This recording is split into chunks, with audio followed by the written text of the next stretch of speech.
আমরা আজকে বাংলাদেশ জাতীয়তাবাদী দলের সাথে বাংলাদেশ জন অধিকার পার্টি পিআরপি আমাদের যে যুগপৎ আন্দোলনের যে মিটিং আমরা সে আলোচনা করেছি। আমাদের আলোচনার মধ্যে বিভিন্ন বিষয় এসেছে, বিশেষ করে দুটা বিষয় খুব বেশি আমাদের আলোচনার মধ্যে প্রাধান্য পেয়েছে। একটা হচ্ছে নির্বাচন আর একটা হচ্ছে সংস্কার। এই দুটা বিষয়ে আমরা প্রায় শতভাগ একমত হয়েছি এই কারণে বাংলাদেশে এখন এই মুহূর্তে বাংলাদেশের যে অবস্থা, বাংলাদেশকে একটা স্থিতিশীল রাষ্ট্র হিসেবে গড়ে দেওয়ার জন্য খুনি স্বৈরাচার শেখ হাসিনা গত 15 বছরে বাংলাদেশের প্রত্যেকটা রাষ্ট্রীয় অর্গান, প্রত্যেকটা গণতান্ত্রিক অর্গান এবং প্রত্যেকটা সাংবিধানিক অর্গানকে একদলীয়করণ করেছে। তো তার থেকে এইটাকে নিউট্রাল করার জন্য, জনগণের জবাবদিহিতা নিশ্চিত করার জন্য এই মুহূর্তে একজন জনপ্রতিনিধিত্বশীল সরকার খুব প্রয়োজন, যেই সরকার একেবারে মন্ত্রণালয়ে বসে ওয়ার্ডে কি হচ্ছে সেটা জানবে। এটা জনপ্রতিনিধিত্বমূলক সরকার ছাড়া, নির্বাচন ছাড়া আদৌ সম্ভব নয়। আমাদের বর্তমান যে সরকার আছে এটা একটা অন্তর্বর্তীকালীন সরকার। এটা জনগণের সাথে ওইভাবে ধরেন সম্পৃক্ততা নেয়, যেভাবে রাজনৈতিক সরকারগুলো, নির্বাচিত সরকারগুলো থাকে সেইভাবে এই সরকারের কার্যপরিধি একেবারে ওয়ার্ড থেকে শুরু করে, গ্রাম থেকে শুরু করে রাষ্ট্রের কোথায় কি হচ্ছে এই সরকার ওইভাবে খোঁজ নিতে পারছে না, বিধায় আমাদের সমস্যাগুলো সমাধান হচ্ছে না। আমরা দেখতে পাচ্ছি যে 5 তারিখে এত বড় একটা গণ অভ্যুত্থান হওয়ার পরেও বেশ কিছু জায়গায় এখনো অসঙ্গতি রয়ে গেছে রাষ্ট্রের। গত 8 মাসে সরকার চ্যালেঞ্জ নিয়ে সেই সমস্যাগুলো সমাধান করতে পারে নাই, বিধায় আমাদের জনমনে এখনো যে অসন্তোষ আছে সেটা আমরা মনে করি যে বাদ দেওয়ার জন্য এবং বাংলাদেশকে একটা গণতান্ত্রিক রাষ্ট্র হিসেবে প্রতিষ্ঠিত করার জন্য এই মুহূর্তে অবাধ, সুষ্ঠু, নিরপেক্ষ একটা নির্বাচন এটা খুব প্রয়োজন। বিশেষ করে আমরা যারা তরুণ প্রতিনিধি, আমরা যারা আন্দোলন সংগ্রাম করে আসছি, 18 সালের কোটা আন্দোলন থেকে শুরু করে 24-এর গণ অভ্যুত্থান আমরা দায়িত্ব নিয়ে করেছি। তা আমরা এখন পর্যন্ত কোনো ভোট দিতে পারি না, অর্থাৎ আমাকে রাষ্ট্র একটা ভোটার আইডি কার্ড দিয়েছে, সেই আইডি কার্ড আমি প্রয়োগ করতে পারি না, আমি আমার সরকার প্রতিষ্ঠা করতে পারি না। তো সেজন্য আমরা বিশেষ কিছু জায়গায় আমরা বলেছি আজকে খসরু ভাই এবং বুলু ভাইকে এবং বাংলাদেশ জাতীয়তাবাদী দলের সাথে আমাদের দলের পক্ষ থেকে আমরা বলেছি এই যে একটা সংস্কার জাতীয় ঐক্যমত কমিশন করা হয়েছে, যেই সংস্কারে প্রত্যেকটা রাজনৈতিক দল ঐক্যমত হয়েছে, সেই সংস্কারগুলো জাতির সামনে বলে দিয়ে এই সংস্কারগুলো করে একটা নির্বাচনের রোডম্যাপ ঘোষণা করে দেওয়া দরকার। কারণ এই সরকার চাইলেই সব সংস্কার করতে পারবে না, একটা বিষয়। আর একটা বিষয়, সরকার চাইলে প্রতিটা সংস্কারে সব রাজনৈতিক দলের ঐক্যমত নিতে পারবে না। সুতরাং যেটা পারবে না সেটার জন্য সময়ক্ষেপণ না করে যেই বিষয়গুলোতে ঐক্যমত হয়েছে রাজনৈতিক দলগুলো, আমরা তো দেখেছি বলেছে যে অনেকগুলো বিষয় ঐক্যমত হয়েছে, তাহলে সেগুলো কেন জাতির সামনে প্রকাশ করা হচ্ছে না? সেগুলো জাতির সামনে বলে আমি মনে করি যেগুলোতে ঐক্যমত হয়েছে সেইগুলো সংস্কার করেই নির্বাচনের দিকে যাওয়া, এটা দেশের জন্য, রাষ্ট্রের জন্য, বিশেষ করে আমরা যারা এই জুলাই আগস্টের অভ্যুত্থানকে, এই স্পিরিটকে আমরা যারা ধারণ করি, আমাদের জন্য এই মুহূর্তে একটা গণতান্ত্রিক সরকার খুব প্রয়োজন। আমরা সেটাকে অনুভব করি বিভিন্ন জায়গায়। ধরেন আপনি যদি এখন দেখেন গ্রামের একটা ওয়ার্ডের রাস্তা, বিশেষ করে বন্যার পরে যে রাস্তাগুলোর যে অবস্থা, সেগুলোর কাজ হচ্ছে না। কেন বলছে? যে এখন তো ইন্টেরিয়র গভর্নমেন্ট, এই সরকারের কার্যপরিধি খুব অল্প, এই সরকার ওইভাবে কাজ করতে পারছে না। তো সেজন্য একটা জবাবদিহিতামূলক সরকার আমরা এই মুহূর্তে খুব বেশি অনুভব করি। আমরা সেই আলোচনাটাই করেছি নির্বাচন এবং সংস্কার নিয়ে। আমরা দেখুন, আমি গতকালকে ব্যক্তিগতভাবে আমার এই পার্টির পক্ষ থেকে একটা টক শোতে ছিলাম, পেজ দ্য পিপলে, সেখানে অনেক আলোচনা করেছি। আমরা আজকে যে আলোচনা করেছি, আমরা তো বললাম যে যেই সংস্কারগুলোতে ঐক্যমত হয়েছে সেই সংস্কারগুলো যদি সরকার আন্তরিক হয়, আমি তো মনে করি 3 মাসের মধ্যে করা সম্ভব, এবং সেটা 3 মাসের মধ্যে করে ডিসেম্বরের মধ্যে কেন, তার আগেও সরকার যদি আন্তরিক হয় নির্বাচন করতে পারে। কেননা নির্বাচন কমিশন কিন্তু বলেছে যে আমার অ্যাবিলিটি আছে নির্বাচন করার মতো। সুতরাং নির্বাচন কমিশনের সাথে সরকার কথা বলে নির্বাচনটা যত দ্রুত দেওয়া যায় ততই বাংলাদেশে গণতন্ত্র নির্বাচন নিশ্চিত হবে, মানুষের বাক স্বাধীনতা, মৌলিক অধিকার।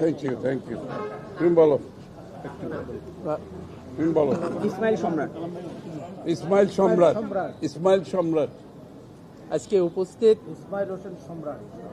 মিডিয়ার ভাই বোনেরা এবং বিএনপি সহ যুগপৎ আন্দোলনের অন্যান্য শরিক সকলকে গণতান্ত্রিক বাম ঐক্য এবং সোশ্যাল ডেমোক্রেটিক পার্টির পক্ষ থেকে বিপ্লবী শুভেচ্ছা এবং অভিনন্দন। সংগ্রামী সহযোদ্ধা বন্ধুগণ, সর্বপ্রথম আমাদের একটা বিষয় ক্লিয়ার করা উচিত, সেটা হচ্ছে যে জাতির কাছে একটা ভুল মেসেজ পৌঁছাই দেওয়া হচ্ছে। সেই মেসেজটা হলো যে বিএনপি সহ যুগপৎ আন্দোলনে যারা আছেন তারা সংস্কার চান না, তারা আগে নির্বাচন চান ক্ষমতা দখলের জন্য, কিন্তু এটা ভুল মেসেজ। আমরা সর্বপ্রথম আরো 2 বছর আগে রাষ্ট্র সংস্কারের 31 দফা দিয়েছি, এবং আমরা আজকে চ্যালেঞ্জ করতে চাই যে আমরা যে রাষ্ট্র সংস্কারের 31 দফা দিয়েছি তাতে রাষ্ট্র সংস্কারের কোন কোন জায়গায় বাকি আছে, যদি কোনো অংশটুকু বাকি থাকে আপনারা আমাদের সাথে আলোচনা করতে পারেন, কিন্তু আপনারা জাতির কাছে ভুল মেসেজ, দীর্ঘদিন ক্ষমতায় থাকার জন্য ভুল মেসেজ দিবেন না। এটা একেবারে প্রধান উপদেষ্টা হইতে সকলের কাছে রিকোয়েস্ট যে আপনারা জাতি ক্ষমতায় টিকে থাকার জন্য ভুল মেসেজ দিবেন না। যদি 31 দফায় কভার না করে তাহলে আসুন আলোচনা করে আমরা বলি যে এই জায়গায় সংস্কার আরো দরকার। দ্বিতীয় কথা হলো যে পৃথিবীর শুরু থেকে সংস্কার শুরু হয়েছে, আর পৃথিবী ধ্বংস হওয়ার আগের দিন পর্যন্ত সংস্কার চলবে। এই জন্য সংস্কারের নামে তো আমরা গলা টিপে গণতন্ত্রের গলা বা গণতন্ত্রের টুটি চেপে ধরতে পারি না। আর এখানে বিশেষ সবচেয়ে বড় সমস্যা যেটা, যে দীর্ঘদিন সেই 2008 সালের পর থেকে আমরা ইউনিয়ন পরিষদের নির্বাচনে ভোট দিতে পারি নাই, আমরা পৌরসভা নির্বাচনে ভোট দিতে পারি নাই, আমরা সিটি কর্পোরেশনে ভোট দিতে পারি নাই, আমরা জাতীয় নির্বাচনে ভোট দিতে পারি নাই। তাহলে এখনো যদি আমরা সেই দীর্ঘদিন আন্দোলন সংগ্রামের পরে ফ্যাসিস্ট হটিয়ে তারপরে যদি আমাদের বছরের পর বছর অপেক্ষা করতে হয় যে ভোট দেওয়ার জন্য বা গণতন্ত্র প্রতিষ্ঠার জন্য অপেক্ষা করতে হয়, তাহলে আসলে আর কবে দেশে গণতন্ত্র প্রতিষ্ঠিত হবে সেটাও আমাদের কাছে প্রশ্ন হয়। ধন্যবাদ সকলকে। এবং আপনারা আরো একটা প্রশ্ন করতে পারেন যে ডিসেম্বর মাসের আগে কি নির্বাচন সম্ভব? আসলে ডিসেম্বর মাসের আগেই নির্বাচন সম্ভব, কারণ জুন জুলাইয়ের মধ্যে ভোটার হালনাগাদ হবে এবং আমাদের নির্বাচন কমিশন মোটামুটি সব দিক থেকেই স্বয়ংসম্পূর্ণ, এবং তাদের সদিচ্ছা থাকলে, এই জাতির ভোটারের সদিচ্ছা থাকলে, সকলের সদিচ্ছা থাকলে ডিসেম্বর মাসের আগেই নির্বাচন সম্ভব। ধন্যবাদ সকলকে।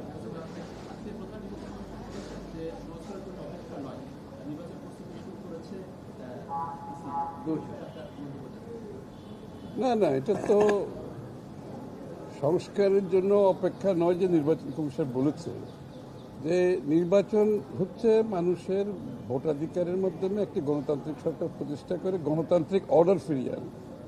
এটা একটা ক্লিয়ার কাট হচ্ছে জনগণের ম্যান্ডেট, জনগণের মালিকানার বিষয়। আর সংস্কার হচ্ছে যেটা কারেক্টলি বলেছে, সংস্কার হচ্ছে চলমান প্রক্রিয়া। নির্বাচনের পরেও আরো বহু সংস্কার হতে থাকবে, আগামী বছরগুলোতেও সংস্কার হতে থাকবে। তারপরেও যেই বিষয়ে ঐক্যমত হয়েছে সংস্কারের বিষয়ে, সেটা জাতির সামনে প্রকাশ করলেই তো হয়ে যায়। প্রকাশ করে আপনি ভোটের দিনক্ষণ ডিক্লেয়ার করতে অসুবিধাটা কোথায়? জাতির সামনে ডিক্লেয়ার করেন যে সবাই, ডক্টর ইউনূস সাহেবও তো বলেছেন যে ঐক্যমতের পরিপ্রেক্ষিতে সংস্কার হবে। তো কোথায় ঐক্যমত হয়েছে আমাদের বলেন না। আমরা তো সবাই জমা দিয়েছি, খালি বিএনপি না, প্রত্যেকটি রাজনৈতিক দল তাদের সংস্কার প্রস্তাব জমা দিয়েছে।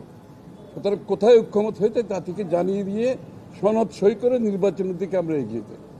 পরিষ্কার কথা। Thank you. গত 17 বছর ধরে বিএনপি গণতান্ত্রিক অধিকারের জন্য আন্দোলন করে আসছে। গতকাল একটি রাজনৈতিক দলের নেতারা বলছেন বিএনপি নির্বাচন করছে শুধু ভোটের জন্য, ক্ষমতায় যাওয়ার জন্য। এই বিষয়ে ভোটের জন্য তো নির্বাচন হয়, ক্ষমতায় যাওয়ার জন্য তাদের অবশ্যই ভোটের মাধ্যমে তো ক্ষমতায় যাবেই। এটা কি যারা গণতন্ত্রে বিশ্বাস করে তারা তো এটাই মনে করবে, তাই না? ভোট হবে, ক্ষমতায় যাবে, জনগণের নির্বাচিত সদস্যরাই নির্বাচিত হয়ে সংসদে যাবে, ক্ষমতায় যাবে। এটাই তো গণতন্ত্র। এটা বুঝতে অসুবিধা হওয়ার কোনো কারণ তো নেই। ধন্যবাদ।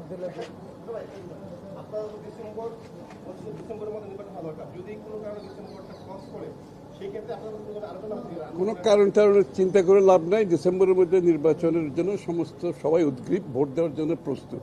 অন্য কোনো কারণে নেই। গণতন্ত্রের পক্ষে বিপক্ষে একটা শক্তির এখন, কারা গণতন্ত্র চায় আর গণতন্ত্র চায় না, কারা বাংলাদেশে গণতান্ত্রিক অর্ডার চায়, কারা চায় না, এই বিষয়গুলো জনগণকে সিদ্ধান্ত নিতে দেই আমরা। জনগণ তো বোকা না, বাংলাদেশের মানুষ, তারা তো সবকিছু ফলো করতেছে, খেয়াল করতেছে, তাই না? ধন্যবাদ।